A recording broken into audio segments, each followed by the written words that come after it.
મિત્રો આજે કાઠિયાવાડની ધીંગી ધરા ઉપર છીએ અને ખાસ કરીને એમ કહેવાય ને ભાઈ સતીશ તે મને ઋષિકેશની ભૂમિ ઉપર આ સવાલ પૂછ્યો હતો કે કાઠિયાવાડ તમારી દૃષ્ટિએ શું છે અને એ જવાબ મેં તને આપ્યો તો ને એ હકીકતમાં અહીંયા સરિતાર્થ થયો છે.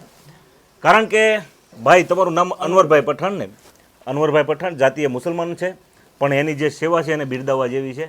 અને તમારા ગુરુનું નામ તમે આપ્યું જયંતિ બાપા. જયંતિ બાપા. હવે આમાં ક્યાં નાતી જાતિનું ક્યાં ધર્મના ભેદભાવ આવ્યા?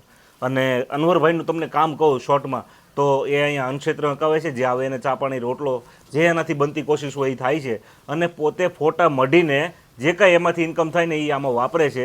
અથવા તો કોઈ સેવાભાવી વ્યક્તિ હોય તો એ ઘઉં ને એવું બધું દાન આપે છે અને એવી રીતે આ નાની એવી સંસ્થા હકાવે છે. પણ એને કાયદેસર એનું મન એવું છે કે એની ડ્યુટી એવી છે કે હું ઉપર જાઉં તો ઉપરવાળાને મોઢું બતાવી શકું ને એટલું મારાથી જીવાઈ જાય તો બહુ છે. એટલે આવી રીતની અનવરભાઈની સેવા છે. આ સેવાને બિરદાવજો. અનવરભાઈ આ જગ્યાનું એડ્રેસ આપી દો.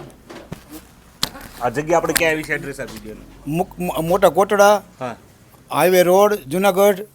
મોટા કોટડા, વિસાવદર તાલુકો, ઉગમ પુંજલ અનક્ષેત્ર, ઉગમ પુંજલ અનક્ષેત્ર. એટલે આવી રીતની કંઈક અનવરભાઈની સેવા છે અને ક્યારેક ફૂલ નહીં તો ફૂલની પાકડી બિરદાવજો. અને કાંઈ ન કરો તો અહીંયા આવીને ખાલી એક ખમકારો કરતા જજો બસ, તોય એને એક ઊફ મળી રહે. અને જે કરે છે ને ભાઈ એને કાંઈક ને કંઈક રીતે આપણે મદદરૂપ થવું જ જોઈએ.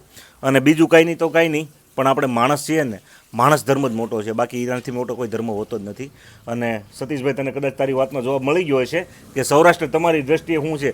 કારણ કે આ જગ્યા એવી છે, આ ભૂમિનો પ્રતાપ એવો છે કે તમને અહીંયા આવો મારો બપલિયો ખાતા જાઓ, 5 મિનિટ વિહામો કરતા જાઓ, છાશું પીતા જાઓ, એવા જે નાદ સંભળાતા હોય ને તો એ મારી સૌરાષ્ટ્રની ભૂમિમાં તમે છો.